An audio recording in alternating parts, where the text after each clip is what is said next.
অনুষ্বাদির কাস্টিংটা I think was perfect casting. আর এত ভালো উনি করেছেন, মানে শি হ্যাজ সারপাসড, মানে আমরা যেটা ভেবেছিলাম তার থেকে অনেক বেশি উনি আমাদের দিয়েছেন আর কি। আমরা যখন বেড়াতে যেতাম তোমার শ্বশুরমশাই আগের দিন বলে রাখতেন বেয়ারারকে, কাল মর্নিং টি মাংতা 10 বাজে ব্রেকফাস্ট।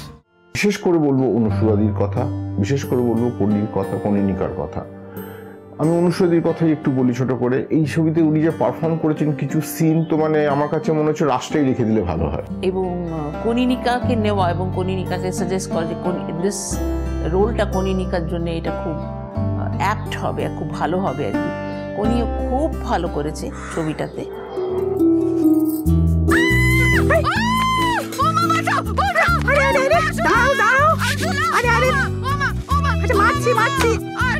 একটি মেয়ে যখন বিয়ে করে আসে, ঘরে আসে, তখন তার জন্য the whole environment is totally alien and new. Alien বলবো না, নিউ। শাশুড়ি মারা যারা, ইনলজরা যারা থাকেন তাদের জন্যও মানে অ্যাডজাস্ট করার ব্যাপারটা থাকে।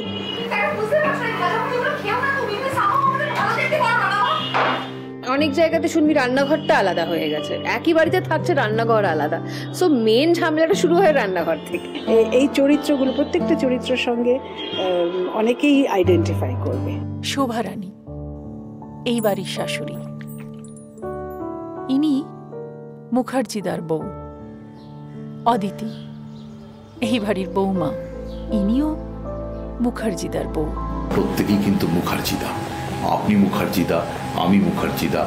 আমরা বাঙালি জীবনে যারা যারাই বিবাহ করেছি মোটামুটি কম বেশি সবাই মুখার্জিদা। আর আমাদের দেখে একটা সারা পৃথিবী খাবার আবিষ্কার করেছিল, যে খাবারটার নাম স্যান্ডউইচ। হ্যাঁ, কারণ একদিকে আমাদের মা, একদিকে আমাদের বউ, মধ্যিখানে আমরা। তোমার শ্বশুর চলে যাওয়ার পর বছর ঘুরতে না ঘুরতেই তুমি একটা টিভি কিনে নিলে। নিজের টাকা একটা টিভি কেনার অধিকার নেই আমার। আমাদের এ বাড়িতে একটার জায়গায় দুটো জিনিস কখনো আসেনি। আসলে নিজের জীবনটাকে যেরকম ভাবে দেখে বড় হয়েছেন উনি অদিতিকেও সেই ধাঁচে ফেরার চেষ্টা করেন।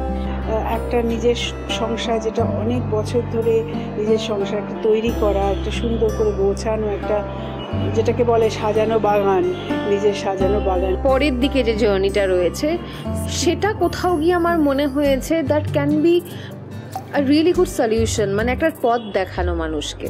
ও জীবন তোমার সাথে কাটাবো রূপ কথাতে, ও জীবন তোমার সাথে কাটাবো রূপ কথাতে, আজ ইচ্ছে মতো ভেসে